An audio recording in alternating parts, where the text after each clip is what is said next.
Hi friends, അപ്പോൾ നമ്മൾ നോക്കാൻ പോകുന്നത് ഫ്രഞ്ച് ഫുഡ് ഉപയോഗിച്ചിട്ട് എങ്ങനെയാണ് നമ്മൾക്ക് സ്റ്റിച്ച് ചെയ്യാമെന്നുള്ളതാണ്.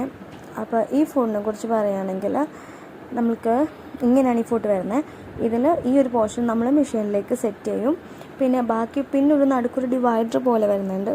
അത് വെച്ചിട്ട് അതിനപ്പുറമായിട്ടാണ് നമുക്ക് സ്റ്റിച്ചസ് വരിക. പിന്നെ എൻ്റെ കയ്യിലിരിക്കുന്ന ടൂള് ബട്ടൺ ഹോളിൽ നമ്മൾ ഹോളാക്കുന്ന ടൂളാണ് കേട്ടോ. അതെനിക്ക് ഈ മെഷീൻ വാങ്ങിച്ചപ്പോൾ തന്നെ കൂടെ കിട്ടിയതാണ്. അതുകൊണ്ട് ഞാനിപ്പോൾ ഇതിൽ പറഞ്ഞേക്കാമെന്ന് വിചാരിച്ചു. അപ്പോൾ ഇങ്ങനെയാണ് ഈ ഫുട്ടിൻ്റെ ബാക്ക് സൈഡ് വരുന്നത്. അപ്പോൾ ഇതാണ് ഈ ഫുട്ടിൻ്റെ ഒരു ഓവറോൾ ലുക്ക് ഇങ്ങനെയാണ് കേട്ടോ വരുന്നത്. അപ്പോൾ നമുക്കിനി ഇത് മെഷീനിലേക്ക് സെറ്റ് ചെയ്ത് നോക്കാം. ഇത് സെറ്റ് ചെയ്യുമ്പോൾ സൂചി ഒന്ന് ശ്രദ്ധിക്കുക, കാരണം ചിലപ്പോൾ ആ ഡിവൈഡറിലേക്ക് ഒന്ന് തട്ടാൻ ചാൻസ് ഉണ്ട്. അപ്പോൾ അത് നോക്കിയിട്ട് സൂചി പൊക്കി വെച്ചിട്ട് മാത്രം നിങ്ങൾ ഫുഡ് സെറ്റ് ചെയ്ത് കൊടുക്കുക. ഓക്കെ. അപ്പോൾ ഇത് സെറ്റ് ചെയ്ത് കഴിയുമ്പോൾ ഫുഡിന് ചെറിയ ഇങ്ങനൊരു ആട്ടം ഉണ്ടാവും കേട്ടോ. അത് നമ്മൾ കാര്യമാക്കണ്ട, അത് അങ്ങനെ തന്നെയാണ് ഉണ്ടാവുക. ഓക്കെ. അപ്പോൾ നമുക്കിനി ക്ലോത്ത് വെച്ചിട്ട് സ്റ്റിച്ച് ചെയ്യാം. അതിന് മുന്നേ നമുക്ക് മെഷീനത്തിൻ്റെ സെറ്റിങ്സ് ഒന്ന് നോക്കാം. നമുക്ക് വിഡ്ത്ത് ഒന്നെങ്കിൽ 4 അല്ലെങ്കിൽ 5, അതിനപ്പുറം എടുക്കണ്ട.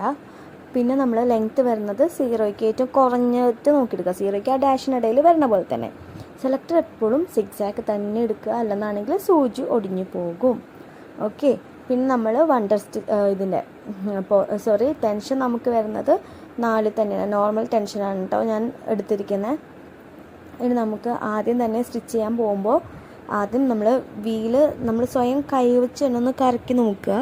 അതിനുശേഷം മാത്രം നിങ്ങൾ സ്പീഡിൽ മെഷീൻ യൂസ് ചെയ്യുക. അല്ലെങ്കിൽ ചിലപ്പം അവിടെ എങ്ങാനും തട്ടുവാണെങ്കിൽ സൂചി ഒടിഞ്ഞു പോകാനുള്ള ചാൻസ് ഉണ്ട്.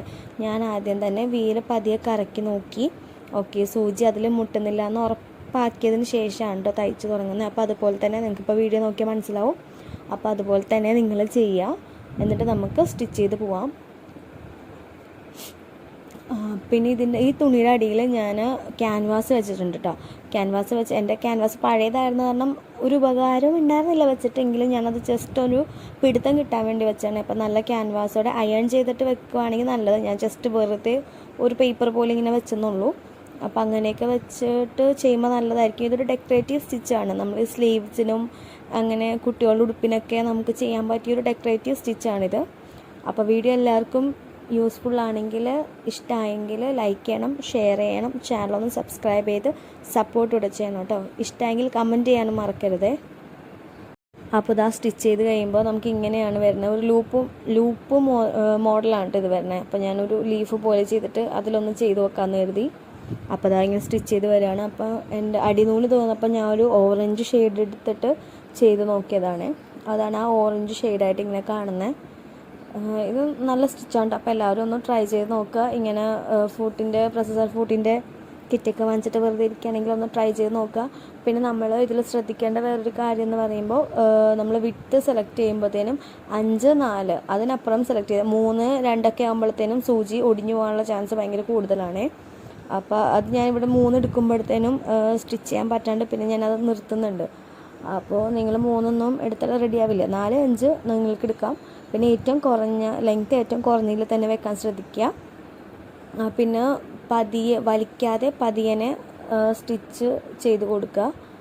ഇതൊക്കെയാണ് ഇതിൽ ശ്രദ്ധിക്കാനുള്ളത്.